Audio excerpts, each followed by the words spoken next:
Channel eternal सच्चित आनंद में स्वागत है। और हमारे साथ हैं मशहूर न्यूमरोलॉजिस्ट श्री विकास चौधरी जी। विकास चौधरी जी, आपका भी स्वागत है। नमस्ते, दर्शकों को भी नमस्ते। दर्शकों, सावन का शुभ महीना स्टार्ट हो रहा है। इस शुभ अवसर पर हम लोग लेकर आए हैं फिर से विकास चौधरी सर को, और हम लोग फिर से न्यूमरोलॉजी की चीजों को समझने का प्रयास करेंगे। इनके माध्यम से जो ये गणित है, ये विज्ञान है, इसको समझेंगे और इसके रहस्यों को खोजेंगे। विकास जी, हम लोग बातचीत के क्रम को आगे बढ़ाते हैं। जी बिल्कुल। जैसा कि आपने हमारे लास्ट वीडियो में बताया है कि कैसे हम लोग लोसो ग्रिड बनाते हैं और बाकी चीजों को आपने एक्सप्लेन किया है।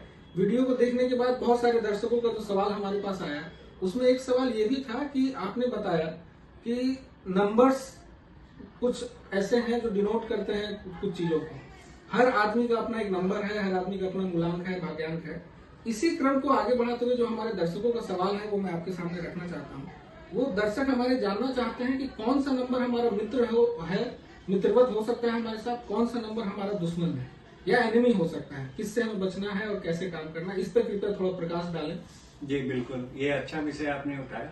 कई सारे लोग मेरे से जो सीख रहे हैं और समझने का कोशिश करते हैं, उनका भी ये क्वेश्चन रहता है कि यार ये नंबर उसका एनिमी नंबर है, वो नंबर उसका सपोर्टिव नंबर है। अब ये याद रख पाना 1 से लेके 9 नंबर तक, जो उसको बोलते हैं कॉम्पेटेबिलिटी ऑफ नंबर्स, कि कौन नंबर किसके साथ कॉम्पेटेबल है और कौन नहीं है, वो याद रख पाना उनके लिए थोड़ा मुश्किल होता है और समझ पाना।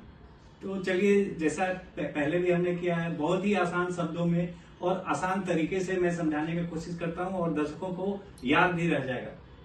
जैसे एग्जाम्पल के माध्यम से अगर कुछ बताया जाता है ना, तो लोगों को अच्छी तरह से मेमोराइज हो जाता है। जी बिल्कुल। तो एक छोटा सा स्टोरी टाइप का, स्टोरी में जैसे अलग अलग पात्र होता है, कैरेक्टर होता है, उस कैरेक्टर के हिसाब से सब नंबर को मैं बताता हूँ। फिर उसके बाद आप खुद ब खुद समझ में आ जाएगा कि कौन सा नंबर किसके साथ कॉम्पेटेबल है, सपोर्टिव है, कौन सा एनिमी है, कौन सा अपोजिट नंबर है। इसके बारे में हम लोग बताएंगे। जी, तो शुरू करें। कृपया शुरू करें आप। सबसे पहला नंबर है 1। 1 इज नंबर ऑफ सन। सूर्य। सूर्य जो है सौर मंडल में भी वो सूर्य के ही चारों तरफ से घूमते हैं, तो सूर्य वो राजा है। एक जो नंबर है वो किंग का है, लीडर का है, राजा का है। तो सूर्य हो गया राजा, इस कहानी का जो मेन कैरेक्टर है। इसके बाद आता है 2 नंबर। 2 इज मून, चंद्र। वो नंबर है इस कहानी में रानी का। तो जैसे राजा है, 2 नंबर है रानी जी। अब 1 नंबर और 2 नंबर का कहीं पर भी ड्राइवर नंबर, कंडक्टर नंबर, मूलांक और भाग्यांक अगर देखेंगे, किसी का 1 और 2 है तो एक राजा का नंबर, एक रानी का। अगर किसी की शादी भी होती है तो उसकी पत्नी का नंबर अगर मूलांक 2 है और उसके पति का 1 है तो बहुत अच्छा कॉम्बिनेशन होता है। आपके जानकारी के लिए बता दें, मेरा भी 1 नंबर है, मेरी पत्नी का 2 नंबर। तो हमारा वैवाहिक जीवन बहुत ही सुखद और बहुत ही सक्सेसफुल भी है। राजा रानी की जैसा। तो राजा रानी का, तो 1 नंबर है राजा, 2 नंबर है रानी। अब आते हैं नंबर 3। 3 जो है जुपिटर, देव गुरु बृहस्पति। तो देवताओं के गुरु हैं। अगर आप समझिए कोई राज दरबार में बैठा हुआ है और उस दरबार में राजा है, रानी है, तो वहां पे गुरु का स्थान बहुत ऊंचा होता है, उनको बहुत सम्मान मिलता है। तो 1 नंबर, 2 नंबर और 3 नंबर, तो 3 नंबर भी दरबार में वो सम्मानजनक स्थान रहा और उनका बहुत अच्छा सपोर्ट रहता है, राजा के लिए भी, रानी के लिए भी। अब आते हैं नंबर 4। 4 नंबर जो है राहु का है।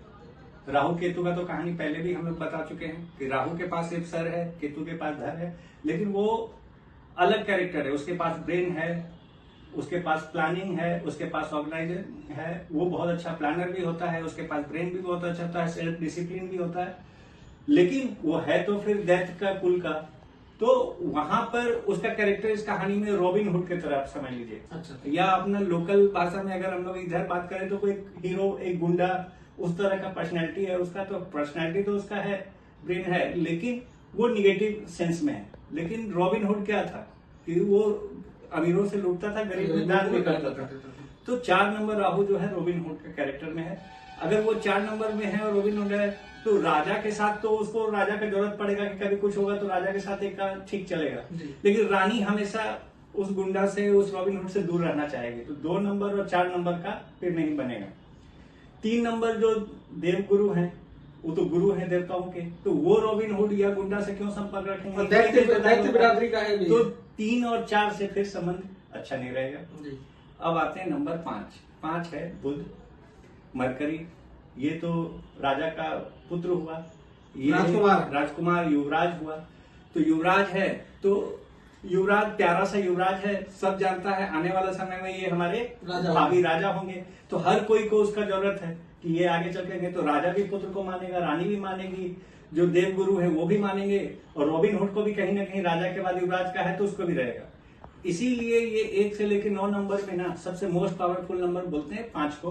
5 को इसलिए बोलते हैं कि भाई हर किसी के साथ ये जाता है और हर किसी को इसका जरूरत है, तो इसका ना कोई दुश्मन है और हर कोई इसको सपोर्ट भी करता है। तो 5 नंबर अगर किसी के बर्थ चार्ट में है तो वो सबसे भाग्यशाली आदमी। 5 नंबर वाले और यूनिवर्सल फ्रेंड है। अभी 2025 चल रहा है, इस साल जो भी बच्चे का जन्म होगा वो बहुत भाग्यशाली बच्चा ही होगा, ये पूरा साल भाग्यशाली होने वाला है। और सिर्फ 15% लोग ही ऐसे होते हैं, नंबर का कॉम्बिनेशन में जाएंगे तो 81 कॉम्बिनेशन जो होगा 9 का, उसमें सबसे 5 नंबर जिसका कॉम्बिनेशन में आए, बर्थ चार्ट में आए, ऐसा 15% ही लोग हैं। 85% लोग इस नंबर से वंचित हैं। बहुत रेयर नंबर तो इसलिए 5 बहुत है। अब आते हैं नंबर 6 पे। 6 नंबर है वीनस का, दानव गुरु, दैत्य गुरु शुक्राचार्य का। उसका नंबर है लग्जरी का, उसका नंबर है रिलेशनशिप का, उसका प्रॉपर्टी से जुड़ा हुआ उसका है पोर्टफोलियो, लेकिन वो दैत्य गुरु है तो उसका 3 नंबर से नहीं पटनी होगा, क्योंकि देवगुरु और दैत्य गुरु दोनों। आपने सुना होगा 36 का आंकड़ा, ये 36 का आंकड़ा कहाँ से बना? ये 3 नंबर और 6 नंबर, ये जो जोड़ेंगे तो 36 होता है। देवगुरु और दैत्य गुरु का कभी नहीं बन सकता है, तो ये वहां पर नहीं चलेगा। तो 6 नंबर वाले के साथ राजा को उसको जरूरत पड़ेगा तो एक वाले राजा के साथ चल सकते हैं। रानी दैत्य का गुरु से दूर रहना चाहिए। युवराज के साथ तो 5 नंबर का किसी के साथ उसको जाना है। 4 नंबर जो राहु है, तो राहु का भी तो उसके गुरु देते हैं तो वो उसको अपने शरण में रखते हैं, तो चलो उसके साथ भी उसका कॉम्बिनेशन अच्छा रहता है। और अगर 4, 5, 6 आपको मालूम है गोल्डन लाइन बनता है, वो तो राजयोग ही होता है, तो ये 4 के साथ 5 के साथ भी जाते हैं। अब आते हैं नंबर 7 केतु। केतु का सिर्फ धड़ है, बॉडी है, हेड है नहीं। तो ये एक कमजोर सा आदमी है जिसको जो रास्ता बता देगा, जो जहां बता देगा उसके तरफ वो जाएगा।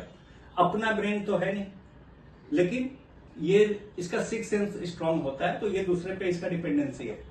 तो इसको राजा का भी जरूरत है, इसको जो रानी बता दे उसका भी जरूरत है, जो युवराज सबका बता दे। और इसमें ये देवगुरु के साथ भी इनका आशीर्वाद रहता है, चलो तुम्हारा कोई नहीं है तो कर सकते हैं। उसको देवताओं का जो दानव के जो गुरु है शुक्राचार्य का भी आशीर्वाद उसके साथ है, तो उनका उसके साथ चलता है। अब आते हैं नंबर 8। नंबर 8 जो है शनि का है, सैटर्न का।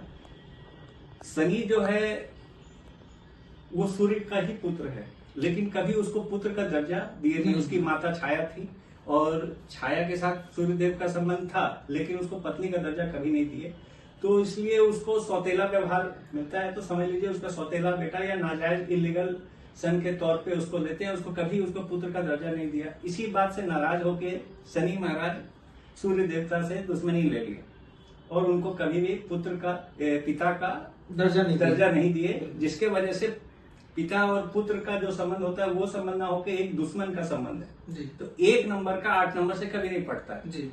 ऑब्वियसली सौतेली माँ हुई 2 रानी बनना है, तो वहां भी नहीं बनना है।